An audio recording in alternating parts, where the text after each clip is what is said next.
Funding for this program is provided by. Additional funding provided by.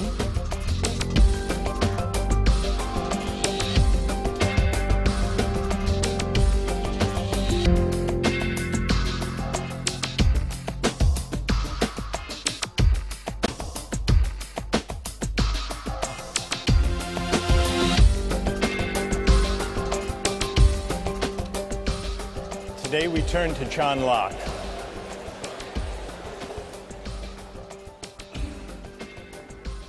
On the face of it, Locke is a powerful ally of the libertarian. First, he believes, as libertarians today maintain, that there are certain fundamental individual rights that are so important that no government, even a representative government, even a democratically elected government, can override them. Not only that, he believes that those fundamental rights include a natural right to life, liberty, and property. And furthermore, he argues that the right to property is not just the creation of government or of law. The right to property is a natural right in the sense that it is pre-political. It is a right that attaches to individuals as human beings, even before government comes on the scene, even before parliaments and legislatures enact laws to define rights and to enforce them. Locke says in order to think about what it means to have a natural right, we have to imagine the way things are before government, before law. And that's what Locke means by the state of nature. He says the state of nature is a state of liberty.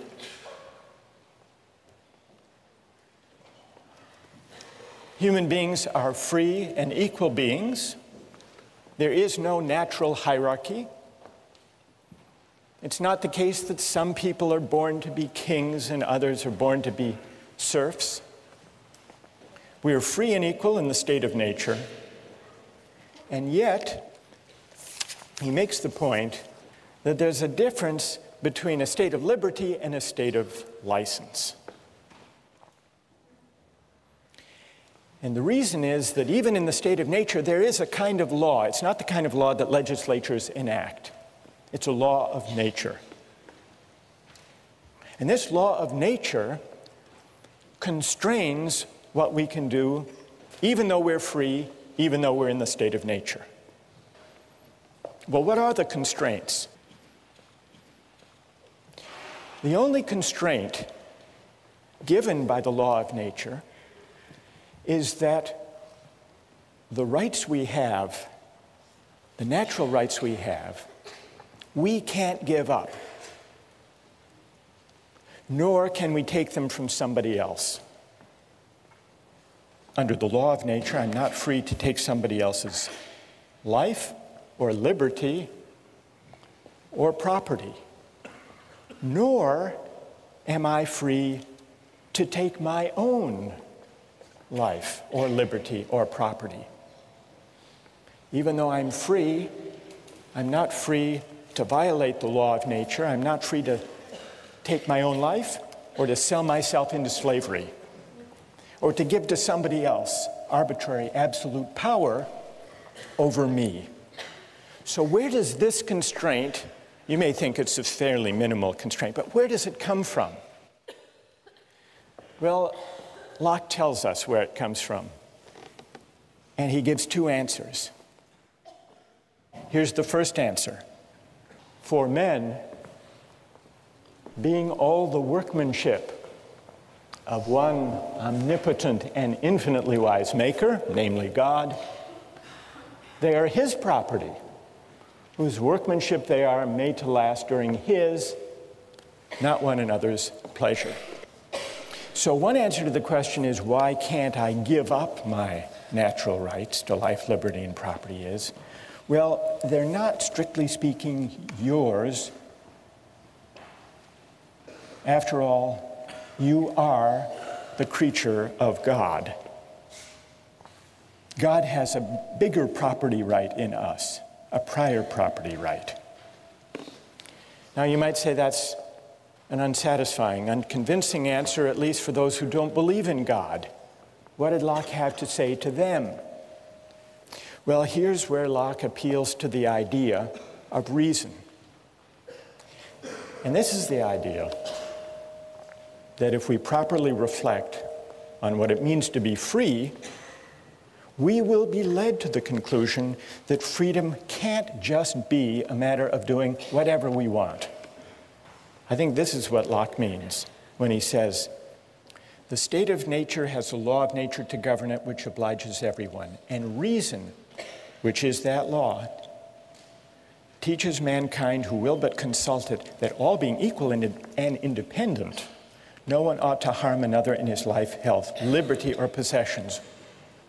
This leads to a puzzling, paradoxical feature of Locke's account of rights. Familiar in one sense, but strange in another. It's the idea that our natural rights are unalienable. What does unalienable mean? It's not for us to alienate them or to give them up, to give them away, to trade them away, to sell them. Consider an airline ticket. Airline tickets are non-transferable, or tickets to the Patriots or to the Red Sox. Non-transferable tickets are unalienable. I own them in the limited sense that I can use them for myself, but I can't trade them away. So in one sense, an unalienable right, a non-transferable right, makes something I own less fully mine. But in another sense of unalienable rights, especially where we're thinking about life, liberty, and property, for a right to be unalienable makes it more deeply, more profoundly mine. And that's Locke's sense of unalienable. We see it in the American Declaration of Independence. Thomas Jefferson drew on this idea of Locke. Unalienable rights to life, liberty, and as Jefferson amended Locke, to the pursuit of happiness. Unalienable rights. Rights that are so essentially mine that even I can't trade them away or give them up. So these are the rights we have in the state of nature, before there is any government. In the case of life and liberty, I can't take my own life, I can't sell myself into slavery any more than I can take somebody else's life or take someone else as a slave by force. But how does that work in the case of property? Because it's essential to Locke's case that private property can arise even before there is any government. How can there be a right to private property even before there is any government? Locke's famous answer comes in section 27. Every man has a property in his own person. This nobody has any right to but himself. The labor of his body and the work of his hands, we may say, are properly his. So he moves, as the libertarians later would move, from the idea that we own ourselves, that we have property in our persons, to the closely connected idea that we own our own labor. And from that to the further claim that whatever we mix our labor with that is unowned becomes our property. Whatever he removes out of the state that nature has provided and left it in, he has mixed his labor with and joined it to something that is his own, and thereby makes it his property. Why? because the labor is the unquestionable property of the laborer, and therefore no one but the laborer can have a right to what is joined to or mixed with his labor. And then he adds this important provision, at least where there is enough and as good left in common for others. But we not only acquire a property in the fruits of the earth, in the deer that we hunt, in the fish that we catch, but also if we till and plow and enclose the land and grow potatoes, we own not only the potatoes, but the land, the earth. As much land as a man tills, plants, improves, cultivates, and can use, the product of, so much is his property. He, by his labor, encloses it from the commons. So, the idea that rights are unalienable seems to distance Locke from the libertarian. The libertarian wants to say we have an absolute property right in ourselves, and therefore we can do with ourselves whatever we want. Locke is not a sturdy ally for that view. In fact, he says if you take natural rights seriously, you'll be led to the idea that there are certain constraints on what we can do with our natural rights, constraints given either by God or by reason, reflecting on what it means really to be free. And really to be free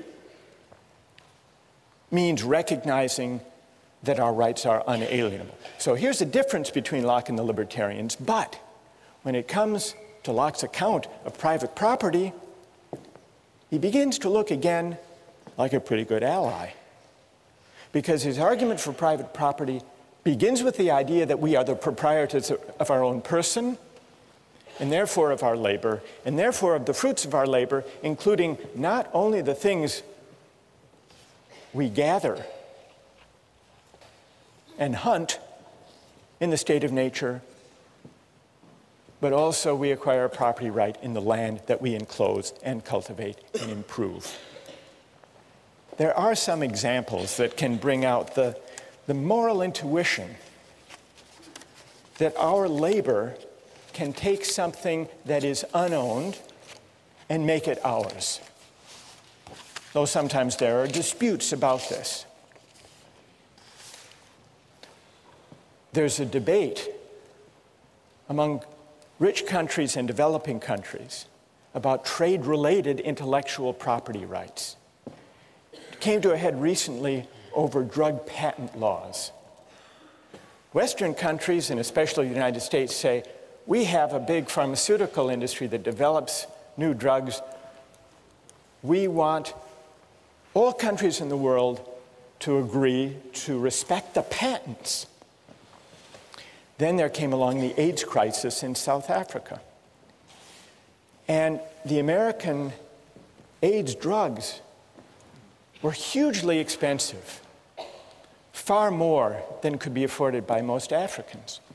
So the South African government said, we're going to begin to buy a generic version of the AIDS antiretroviral drug at a tiny fraction of the cost, because we can find an Indian manufacturing company that figures out how the thing is made and produces it. And for a tiny fraction of the cost, we can save lives if we don't respect that patent. And then the American government said, no, here's a company that invested research and created this drug. You can't just start mass producing these drugs without paying a licensing fee. And so there was a dispute. And the pharmaceutical companies sued the South African government to try to prevent their buying the cheap, generic, as they saw it, pirated version of an AIDS drug. And eventually, the pharmaceutical industry gave in and said, all right, you can do that. But this dispute about what the rules of property should be, of intellectual property, of drug patenting, in a way is the last frontier of the state of nature, because among nations where there is no uniform law of patent rights and property rights, it's up for grabs until, by some act of consent, some international agreement, people enter into some settled rules. What about Locke's account of private property and how it can arise before government and before law comes on the scene? Is it successful? How many think it's pretty persuasive? Raise your hand. How many don't find it persuasive? All right, let's hear from some critics.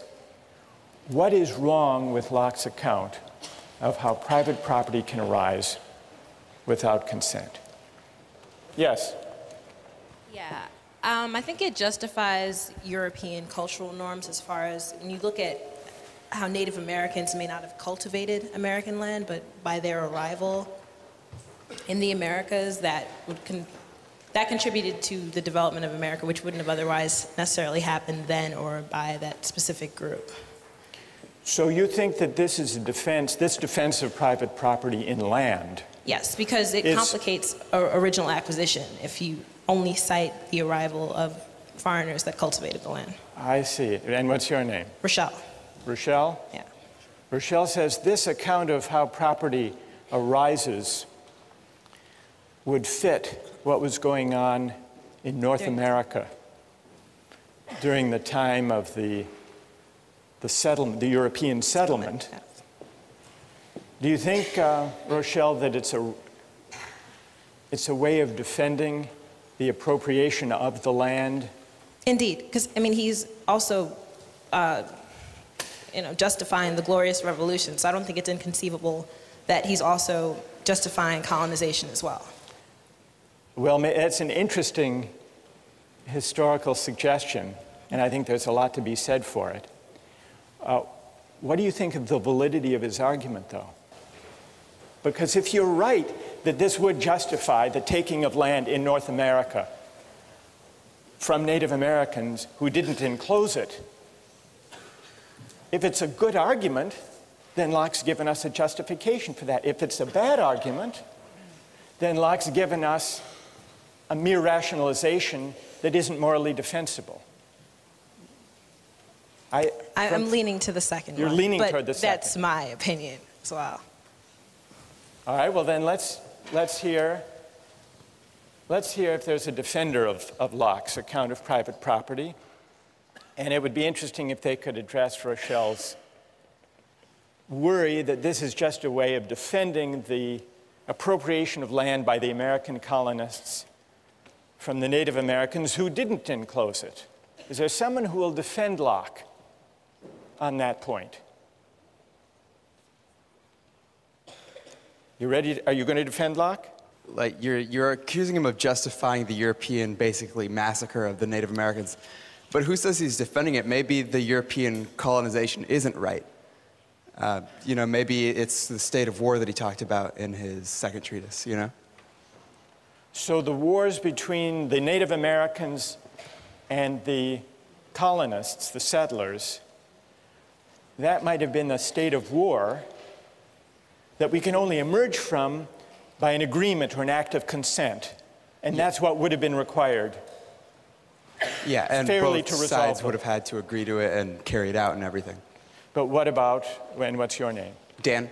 But Dan, what about, Rochelle says this argument in section 27 and then in 32 about appropriating land,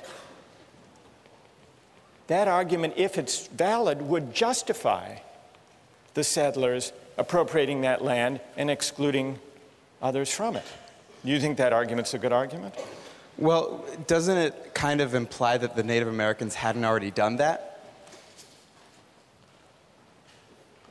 Well, the Native Americans as hunter-gatherers didn't actually enclose land. So I think Rochelle is onto something there.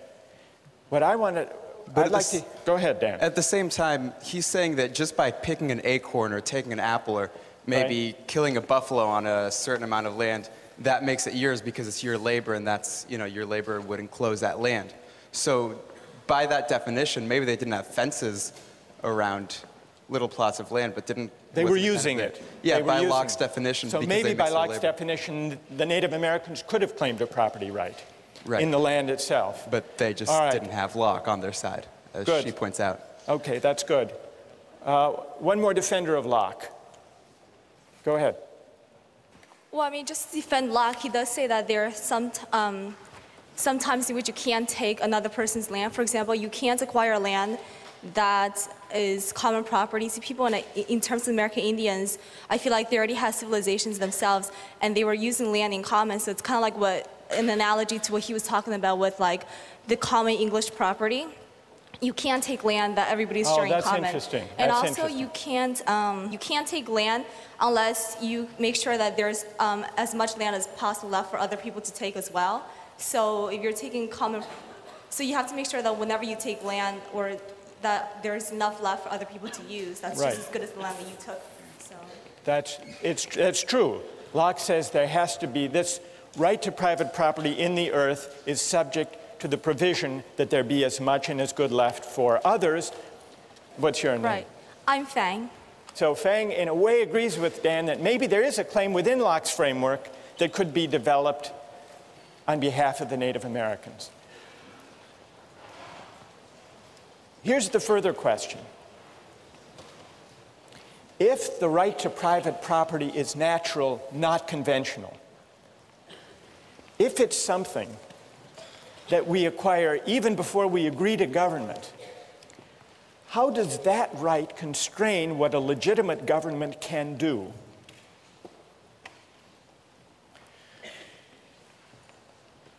In order finally to see whether Locke is an ally or potentially a critic of the libertarian idea of the state, we have to ask what becomes of our natural rights once we enter into society.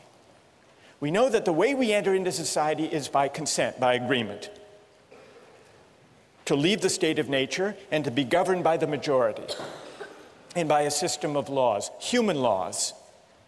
But those human laws are only legitimate if they respect our natural rights, if they respect our unalienable rights to life, liberty, and property. No parliament, no legislature, however democratic its credentials, can legitimately violate our natural rights. This idea that no law can violate our right to life, liberty, and property would seem to support the idea of a government so limited that it would gladden the heart of the libertarian after all. But those hearts should not be so quickly gladdened, because even though for Locke the law of nature persists once government arrives, even though Locke insists on limited government, government limited by the end for which it was created, namely the preservation of property, even so, there's an important sense in which what counts as my property, what counts as respecting my life and liberty, are for the government to define. That there be property, that there be respect for life and liberty is what limits government. But what counts as respecting my life and respecting my property, that is for governments to decide and to define. How can that be? Is Locke contradicting himself?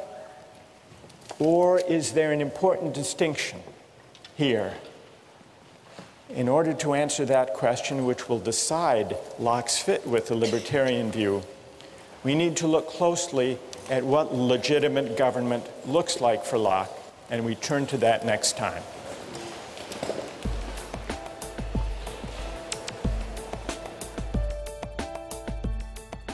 Nikolai, if you didn't think you'd get caught, would you pay your taxes?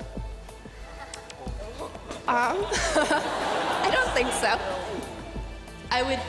I would rather have a system personally that I could give money to exactly those sections of the government that I support and not just blanket support everything. You'd rather be in the state of nature, at least Exactly. on April 15th.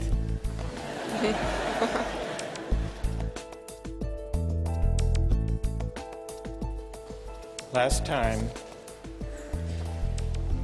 we began to discuss Locke's state of nature, his account of private property, his theory of legitimate government, which is government based on consent and also limited government. Locke believes in certain fundamental rights that constrain what government can do, and he believes that those rights are natural rights, not rights that flow from law or from government. And so Locke's great philosophical experiment is to see if he can give an account of how there could be a right to private property without consent before government and legislators arrive on the scene to define property. That's his question. That's his claim. There is a way, Locke argues, to create property, not just in the things we gather and hunt, but in the land itself, provided there is enough and is good left for others. Today I want to turn to the question of consent, which is Locke's second big idea. Private property is one, consent is the other. What is the work of consent?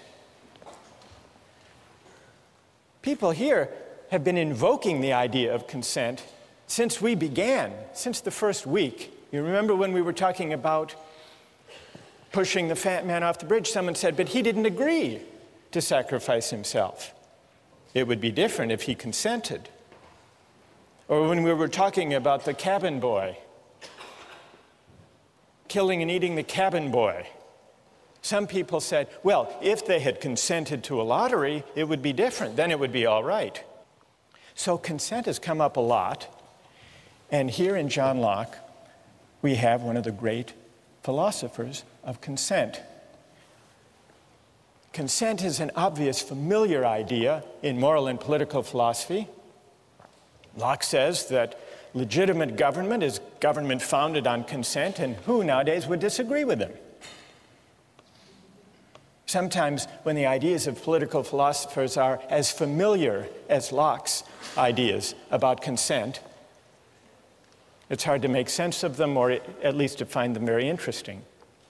But there are some puzzles, some strange features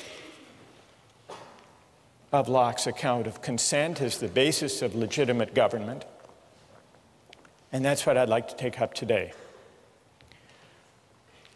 One way of testing the plausibility of Locke's idea of consent, and also of probing some of its perplexities, is to ask just what a legitimate government founded on consent can do. What are its powers according to Locke? Well, in order to answer that question, it helps to remember what the state of nature is like. Remember, the state of nature is the condition that we decide to leave, and that's what gives rise to consent. Why not stay there? Why bother with government at all? Well, what's Locke's answer to that question? He says there are some inconveniences in the state of nature, but what are those inconveniences? The main inconvenience is that everyone can enforce the law of nature. Everyone is an enforcer, or what Locke calls the executor of the state of nature. And he means executor literally. If someone violates the law of nature, he's an aggressor. He's beyond reason. And you can punish him. And you don't have to be too careful or fine about gradations of punishment in the state of nature. You can kill him. You can certainly kill someone who comes after you, tries to murder you. That's self-defense. But the enforcement power, the right to punish, everyone can do the punishing in the state of nature. And not only can you punish with death people who come after you, seeking to take your life, you can also punish a thief who tries to steal your goods, because that also counts as aggression against the law of nature. If someone has stolen from a third party, you can go after him. Why is this? Well, violations of the law of nature are an act of aggression. There is no police force, there are no judges, no juries. So everyone is the judge in his or her own case. And Locke observes that when people are the judges of their own cases, they tend to get carried away. And this gives rise to the inconvenience in the state of nature. People overshoot the mark. There's aggression, there's punishment.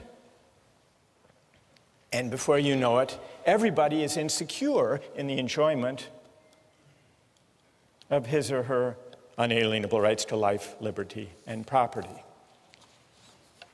Now, he describes in pretty harsh and even grim terms what you can do to people who violate the law of nature. One may destroy a man who makes war upon him for the same reason that he may kill a wolf or a lion. Such men have no other rule but that of force and violence. Listen to this. And so may be treated as beasts of prey, those dangerous and noxious creatures that will be sure to destroy you if you fall into their power. So kill them first. So what starts out as a seemingly benign state of nature where everyone's free and yet where there is a law and the law respects people's rights, and those rights are so powerful that they're unalienable. What starts out looking very benign, once you look closer, is pretty fierce and filled with violence, and that's why people want to leave. How do they leave? Well, here's where consent comes in. The only way to escape from the state of nature is to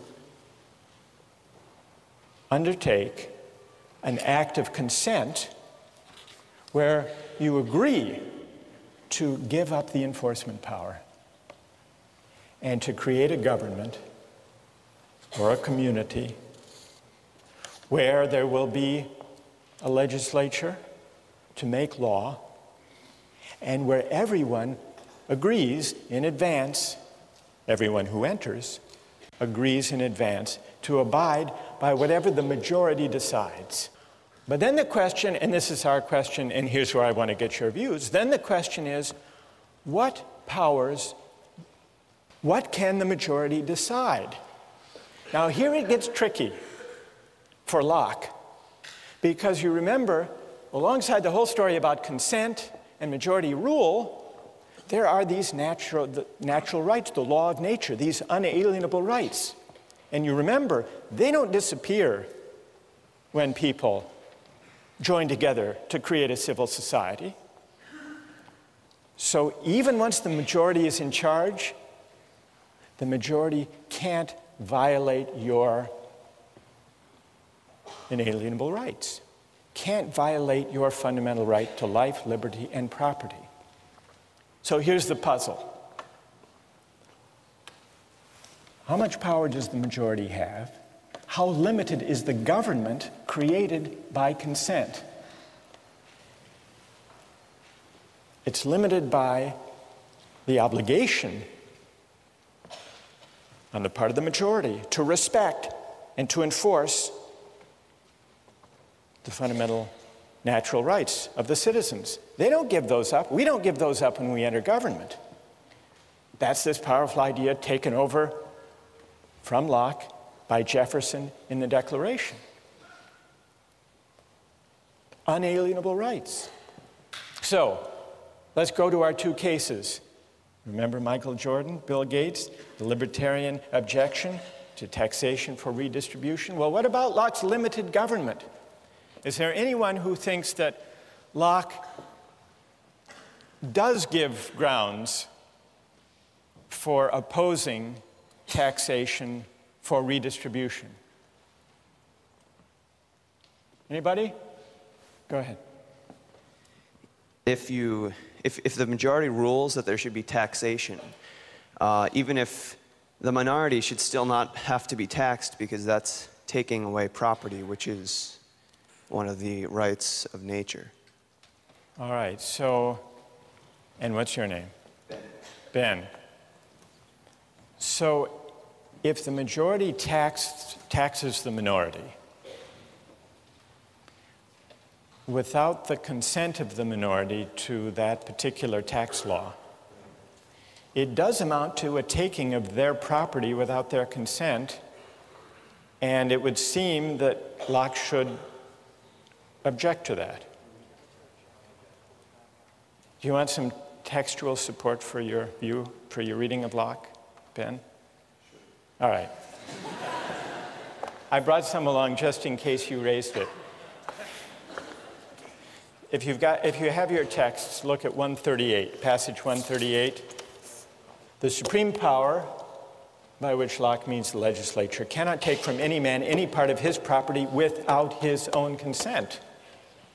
For the preservation of property being the end of government, and that for which men enter into society, it necessarily supposes and requires that people should have property.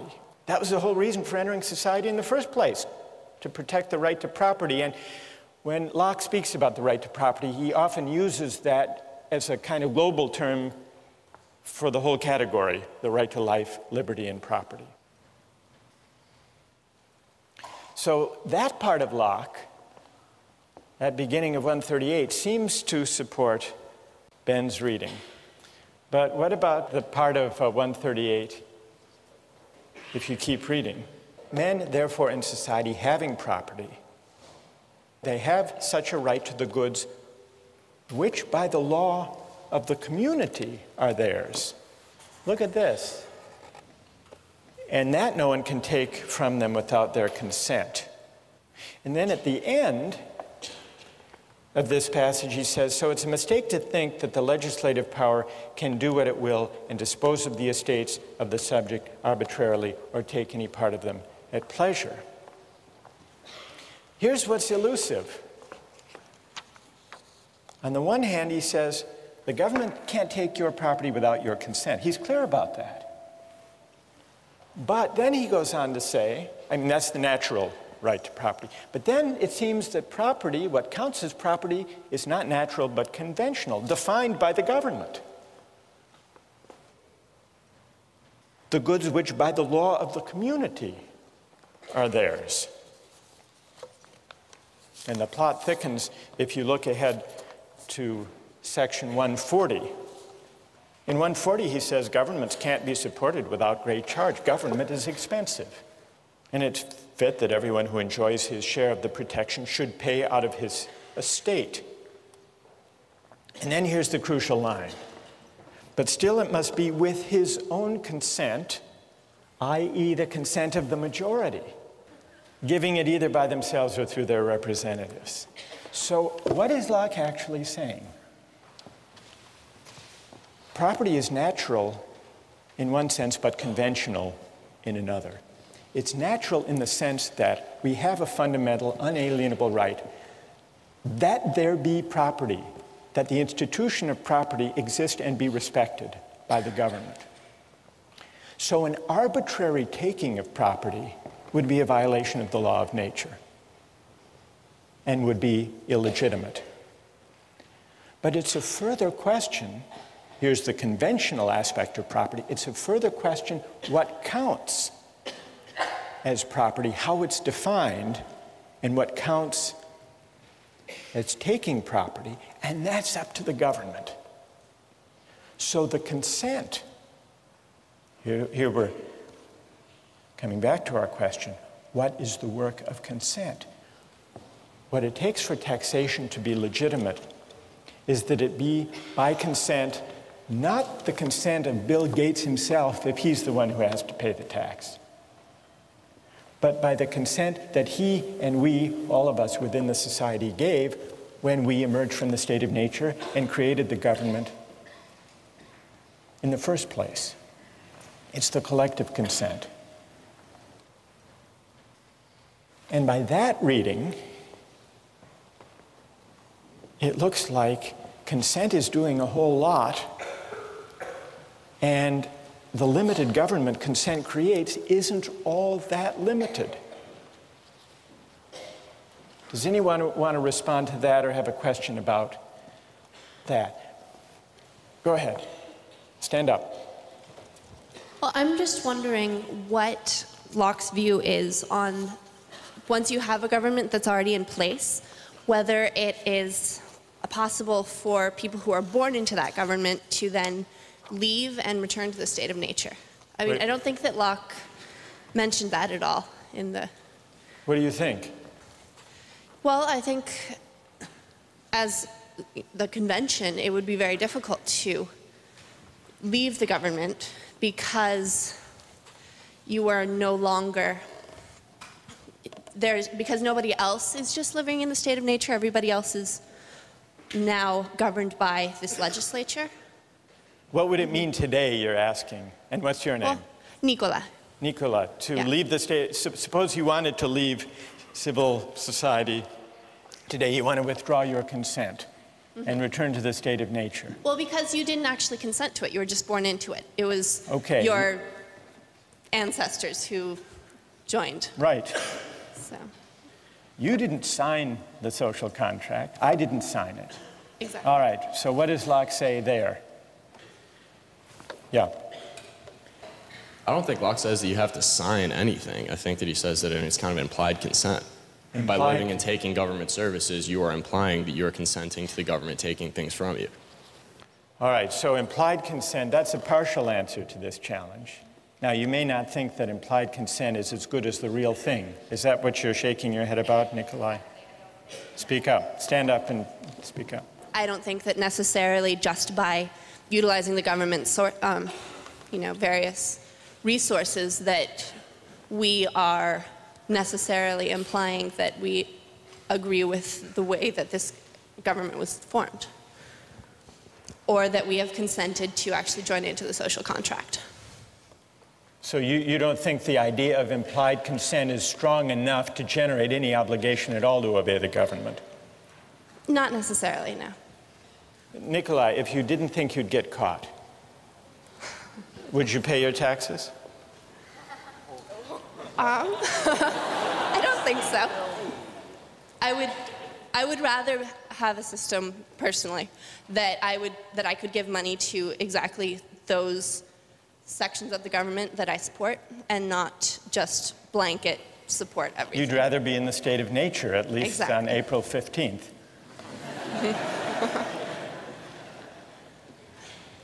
But what I'm trying to get at is, do you consider that you're under no obligation, since you haven't actually entered into any act of consent, but for prudential reasons you do what you're supposed to do according to the law? Exactly. If you look at it that way, then you're violating another one of Locke's treatises, which is that you can't take anything from anyone else. Like you can't take the government services and then not give them anything in return. If you want to go live in the state of nature, that's fine, but you can't take anything for the government, because by the government's terms, which are the only terms under which you can enter the agreement, say that you have to pay taxes to take those things. So you're saying that Nicola can go back into the state of nature if she wants to, but she can't drive on Mass Ave. Exactly. Right. I want to raise the stakes beyond using Mass Ave, Yes. and even beyond taxation. What about life? What about military conscription? Yes. What do you say? Stand up. First of all, we have to remember that sending people to war is not necessarily implying that they'll die. I mean, obviously, you're not raising their chances here, but it's not a death penalty. So if you're going to discuss whether or not military conscriptions is equivalent to, suppressing people's right to life, you shouldn't approach it that way. Secondly, the real problem here is Locke has this view about consent and natural rights. But you're not allowed to give up your natural rights either. So the real question is, how does he himself figure it out between I agree to give up my life, give up my property when he talks about taxes or military conscription for the fact. But I guess Locke would be against suicide. And that's still, my own consent. I agree. Good. All right. What's your name? Eric. So Eric brings us back to the puzzle we've been wrestling with since we started reading Locke. On the one hand, we have these unalienable rights to life, liberty, and property, which means that even we don't have the power to give them up. And that's what creates the limits on legitimate government. It's not what we consent to that limits government. It's what we lack the power to give away when we consent that limits government. That's the point at the heart of Locke's whole account of legitimate government. But now you say, well, if we can't give up our own life, if we can't commit suicide, if we can't give up our right to property, how can we then agree to be bound by a majority that will force us to sacrifice our lives or give up our property? Does Locke have a way out of this? Or is he basically sanctioning an all-powerful government, despite everything he says about unalienable rights? Does he have a way out of it? Who would speak here in defense of Locke or make sense, find a way out of this predicament? All right, go ahead. I feel like there's a general distinction to be made between the right to life that individuals possess and the fact that the government cannot take away a single individual's right to life. I think if you look at conscription as the government picking out certain individuals to go fight in war, then that would be a violation of their rights, their natural right to life. On the other hand, if you have conscription or let's say a lottery, for example, then in that case, I would view that as the population picking their representatives to defend them in the case of war. The idea being that since the whole population cannot go out there to defend its own right to property, it picks its own representatives through a process that's essentially random. And then these sort of elected representatives go out and fight for the rights of the people.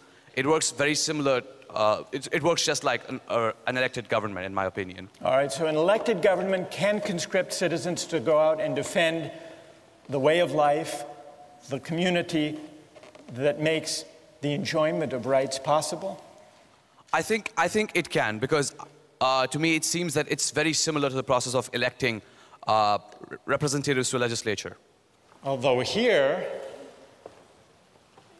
it's as if the government is electing by conscription certain citizens to go die for the sake of the whole. Is that consistent with respect for a natural right to liberty? Well, what I would say there's a distinction between picking out individuals and having a random choice of individuals. Like picking out, let me make sure, between picking out individuals. Well, right, what's your name? Gokul. Gopal says there's a difference between picking out individuals to lay down their lives and having a general law. I think this is the answer Locke would give, actually. Gopal.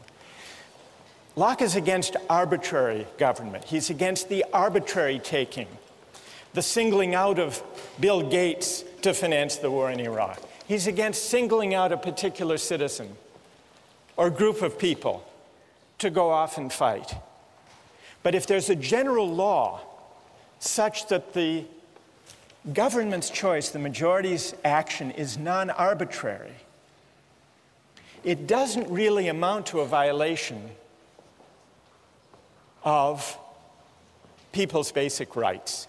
What does count as a violation is an arbitrary taking, because that would essentially say, not only to Bill Gates, but to everyone, there is no rule of law. There is no institution of property, because at the whim of the king, or for that matter of the parliament, we can name you or you to give up your property or to give up your life. But so long as there is a non-arbitrary rule of law, then it's permissible. Now, you may say this doesn't amount to a very limited government. And the libertarian may complain that Locke is not such a terrific ally after all. The libertarian has two grounds for disappointment in Locke. First, that the rights are unalienable, and therefore I don't really own myself after all. I can't dispose of my life or my liberty or my property in a way that violates my rights. That's disappointment number one.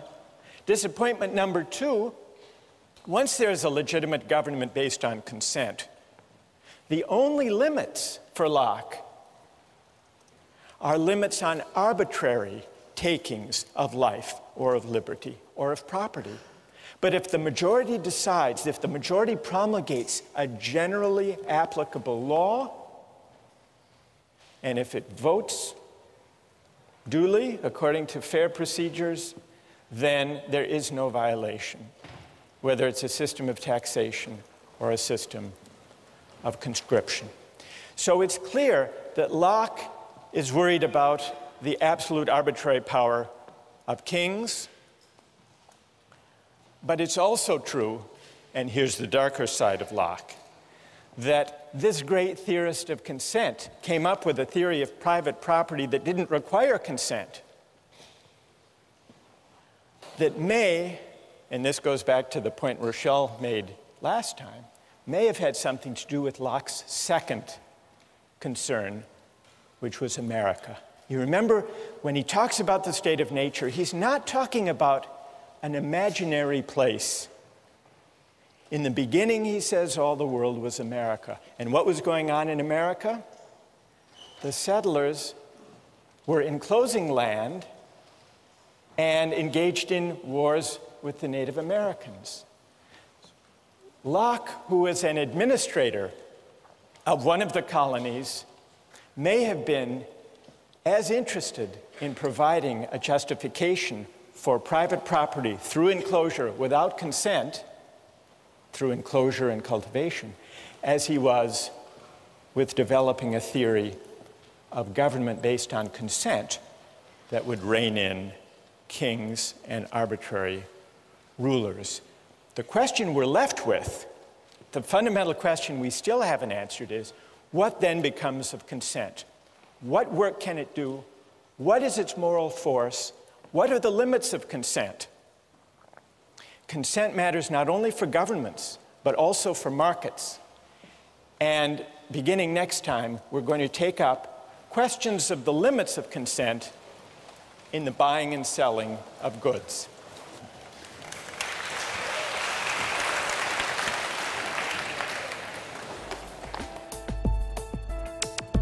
Don't miss the chance to interact online with other viewers of Justice.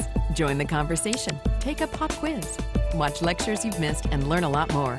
Visit justiceharvard.org. It's the right thing to do.